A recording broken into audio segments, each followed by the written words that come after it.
Thank you very much for letting me speak here tonight. It's always an honor. I'm not much of a politician, at least in the experience category, so it's always a moment of trepidation for me when I have to stand up and be accounted for in front of a group like this that's so well informed and so active and so willing to spend an evening to come out and hear us talk. So, a little bit about me is I am a third generation military man. I went to West Point. I graduated from West Point and did my time in the military. And then I went into business, and I've had a successful business career, and I still own a small business here in Colorado.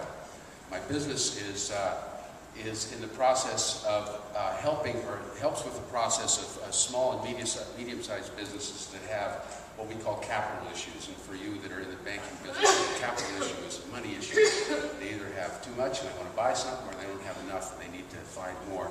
And that's what I do. So I'm very close to the business community, and I've seen how difficult it is in this state. That's just a response to the issue about taxation and regulation in this state. I have two daughters. One is just about ready to turn 21, and the other just turned 19. They're in college now. I fear for their future. I grew up in a country that gave me the opportunity to take risks, to build businesses, and to have the personal, financial, and economic freedom that is embodied in the concept of liberty that built this country, free market economies. I drunk deeply from that opportunity. I made my mistakes and I had my successes. But I'll tell you what, I had a heck of a good time, and I think that the United States of America and America and my fellow citizens have given me a good life and have rewarded me. I want to pass that on to my children.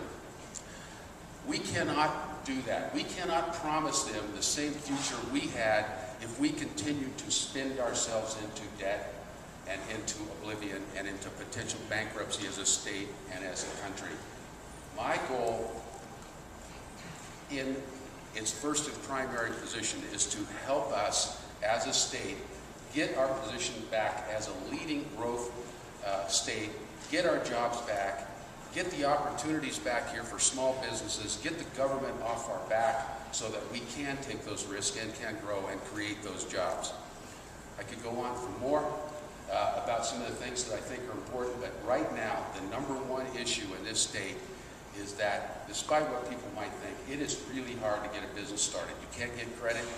You have the regulations. You have a lot of hurdles to get your business started. It's difficult with the federal government pushing costs down on the state, and it ends up right in the pocket of the businessman and in the pocket of the employee. We can't do that if we expect to put our country back on a path of prosperity and power and personal freedom and liberty. Thank you very much. My name is Danny Stroud from Colorado. Thank you very much for your time. I appreciate it.